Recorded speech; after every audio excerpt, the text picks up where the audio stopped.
So one of my favorite questions, should you be on Substack? What will it do for you? And why is it worth going to yet another platform?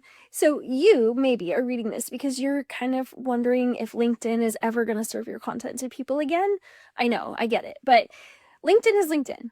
You also want to get in on new platforms when they are kind of burgeoning at this very initial part of momentum, because momentum is crucial. And if you're there on the front end, which Substack is still on kind of the front end of the momentum, get there faster than other people, even before you totally understand what you're doing there, and just start. That is a very cool secret of thought leadership.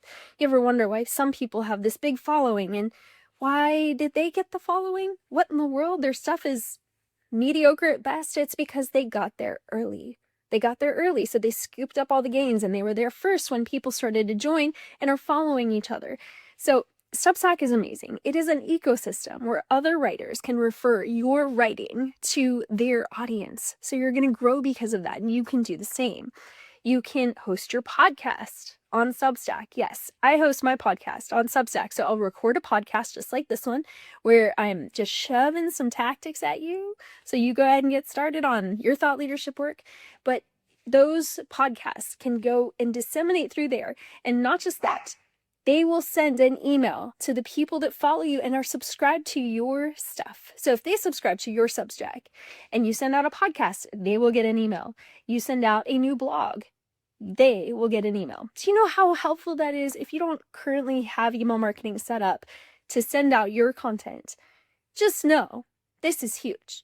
Now, you might not get that perfect, amazing segmentation that you would if you were using an email marketing provider like MailChimp, but you don't have to do that anymore. That step, what it did is if like you wrote something cool and you sent it out just through email, no one would ever see it again unless they got that email, unless they were subscribed to your list. So this is going to be a landing place for all of your ideas, your writing, your speaking even. It even has an integration with YouTube. So you want to go where it's hot. And now, will it be hot in 3 more years? Nobody knows. Nobody knows. But you go to where the audience is. So if your audience is into business or tech or journalism or national events, politics, you name it, it is hot for all of those things. And the only way to know if your audience is there is if you go check it out too. Now, you may get there and be like, well, what do I have to offer? Look at everybody who's here. Look at everything that's happening. Don't ever feel that way. Your thought leadership is different than anybody else's. It really is. Right now, when I look out the window, I live in Texas.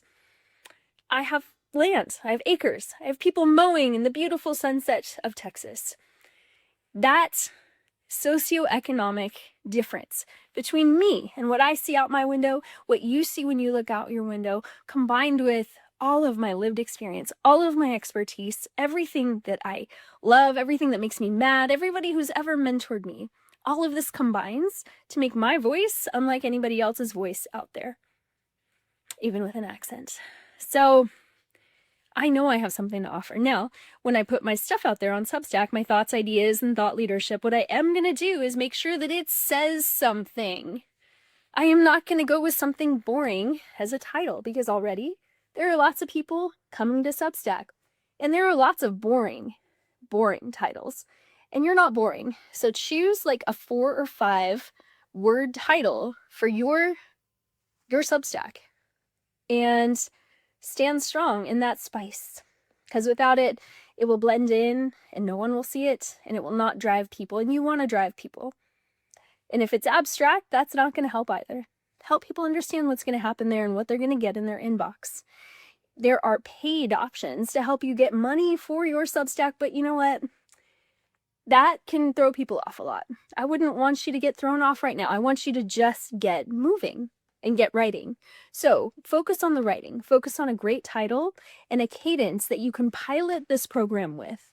Piloting this, what might look like, hey, once a week, I'm going to go put a piece of writing there.